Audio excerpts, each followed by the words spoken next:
I've never been one to really like focus on my style, and I think I see where skating is nowadays with so much style and like really applying that to each of their tricks. Yeah, Whereas, I wanted to mention that with you. I don't mean to cut you off, but no, please. there was a bit where on there was I think there's a bit where there's like some older skaters and like some new style and like a clash when some new skaters came back and younger skaters being defensive. And I think you had like a thing on Instagram where you were addressing that. And it seems like that's the way you're going right now. So if you wanted to formally kind of get on that. Maybe, yeah. I mean, it's a natural Okay. progression into that. Mhm. That that's so much. It's a much deeper topic than I imagined it would be in rollerblading today.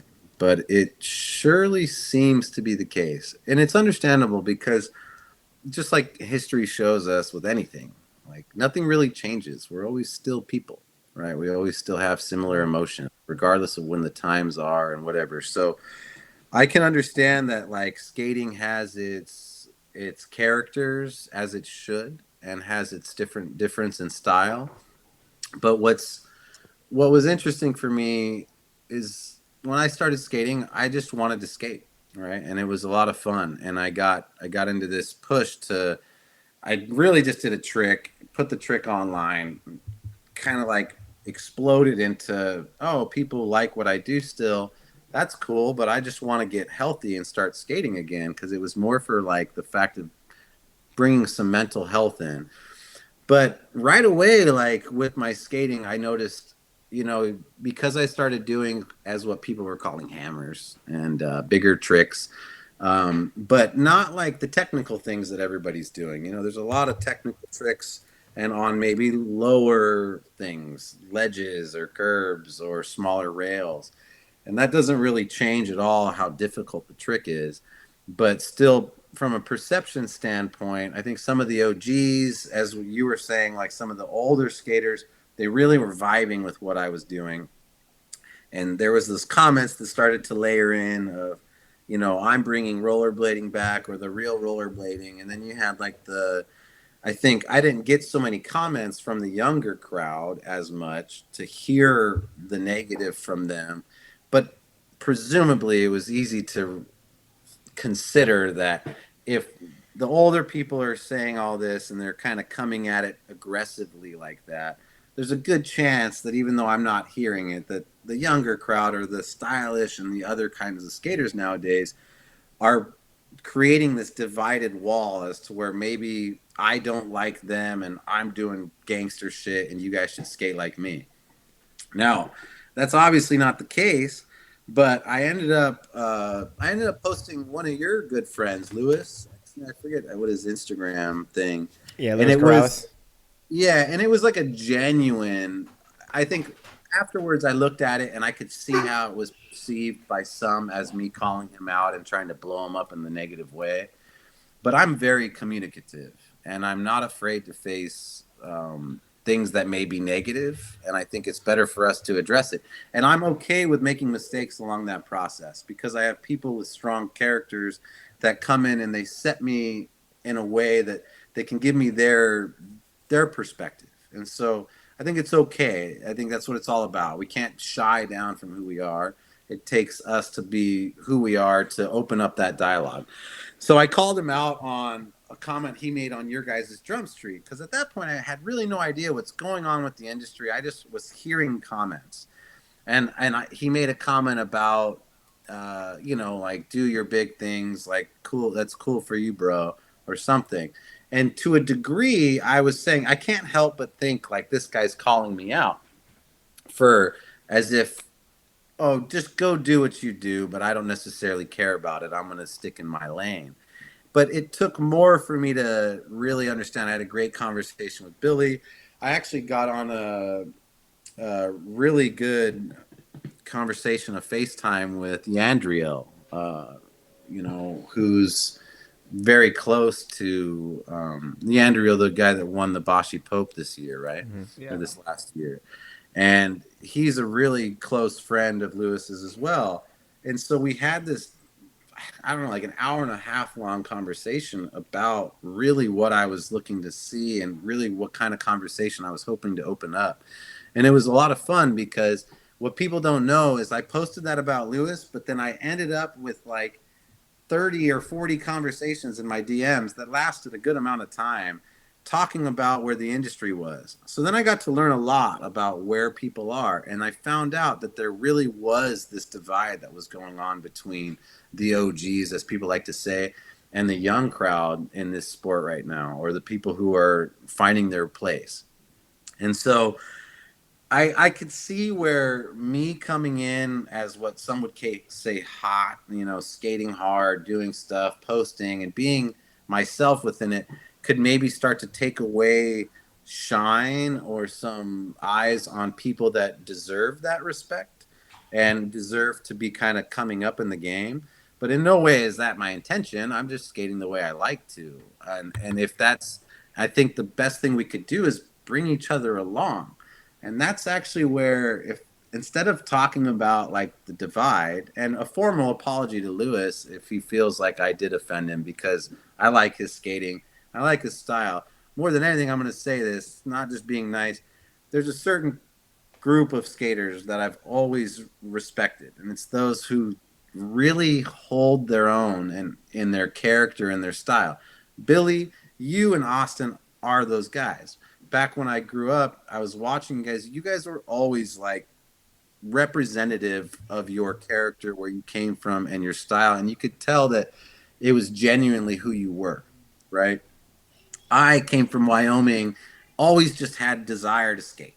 I didn't come with any like too many. I mean, my upbringing from the valley and different parts of ghetto areas and whatnot. But in reality, I always just skated for fun. I always just wanted to try my hardest, and I've always been there, just doing my best to kind of like excite people. I always really liked doing a trick that would get people excited. So I didn't focus as much on style or my landings or things. So I remember a lot of my earlier tricks in my earlier years, you'd see one foot pop up at the end of a trick. And like, even though it would have maybe later on bothered me, in the time, like I was just happy to be skating and doing tricks. And so it was interesting realizing that nowadays with kids, and how they're so refined in their style, and how the older crowd really wasn't showing them love, and the younger crowd not so much showing as much love to the older. And I really hope that at some point we as rollerbladers can realize that if each of us posted each of the like if we reposted content from somebody we enjoy in the rollerblading community, instead of creating an image for our Instagram page, instead of creating an image for what we want to be represented to the core market, we might actually tap into the algorithm that you mentioned at the beginning of this show, you know make comments, shares, likes, and put us into that algorithmic, you know, universe where we're actually able to start being seen by masses and seen by others. And so instead of like, for me, instead of being too worried about the separation of us, I've really just been trying to have good conversations with everybody I meet and whomever I'm skating with, and give them my thoughts on where we can go for blading. I mean, yeah, I was out of skating for a long time, and I don't know what everybody's gone through over the years that I was out, and I'm not as aware of all of the issues that the industry's having right now. I mean, back in the day, I was the guy that was on the road dealing with product development, manufacturing, team management, putting together whatever I could for us. But I've missed a step there, and I don't know everything that's going on. I came in with a lot of drive to get going, to build companies, to build up.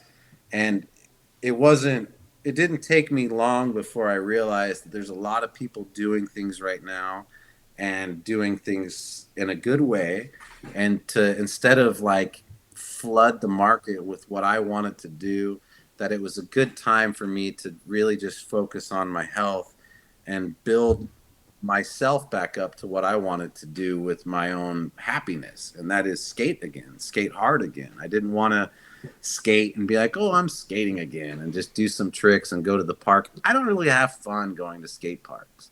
Like, that's awesome and all. I love meeting up with everybody at the park and doing something. But speaking from my heart, if we go to a skate park and there's a big session or a Sunday night session, the only time I'm really gonna truly enjoy it is if the park has something there that I can do something on that really makes me feel proud of my skating for that evening. And of course, I could find that on that genre of skating, but I just have fun doing random shit, gapping to rails. So I'll find if I go to a skate park, I'm happy if I find some launch out of a ramp to a rail that I can do some switch ups on and then gap back in. Because there's a So, chance that not everybody's skating it, and it makes me feel like it's street esque. Like I'm able to bring a little bit of the street to it, something that not everybody's skating. I don't know. I'm not it's not like I'm intimidated to go up against the things, but sometimes to a degree, you're like, man, like that guy's gonna fakie seven off of that quarter, and that was sick. I don't really feel like trying fakie fives on that. Like, not that I'm not gonna like it, but I'm also old. I'm also old enough to where I am balancing what I'm gonna try, and if I know that I'm gonna hurt myself doing something that I'm not comfortable with, I'd rather save my body for the big disaster derail that I'm going to do tomorrow for with my homies filming. And so I'll go to those things and enjoy them and have fun with everybody. But from a skating perspective, I don't enjoy it as much. And so it's tough for me to be too, I don't know, too concerned about like what people think about that. I want to take my skating to other levels and be respected in that area. But really, at this point, for me with rollerblading, I'm just happy to be on my skates. It's a good feeling, and it just reminds me each day when I'm trying something. But with all that being said, I think the industry is on a good path. You have a lot of young rollerbladers in here that are actually, I mean, like your Mesmer team, for instance. You've got some people on your team that you can tell have youth, but really have a future with skating as long as they stick with it, which I assume they all will. You can see they're dedicated. But there's promise in the sport with different styles that touch all different genres nowadays. And I'm excited to be back because I think I bring a genre to the sport that may be helpful for it. Maybe I'm older. I'm not the guy that's the young guy that everybody on Instagram is going to dress like me. But at the same time, I think some of the skating I do brings eyes to rollerblading, and in general, that's the end all be all. If we have more eyes on rollerblading, it's not to take it so mainstream and pull it out of what everybody likes about it, but it would be nice for to see those younger kids that are on your team and all these other teams to see them have a chance to become financially stable through rollerblading.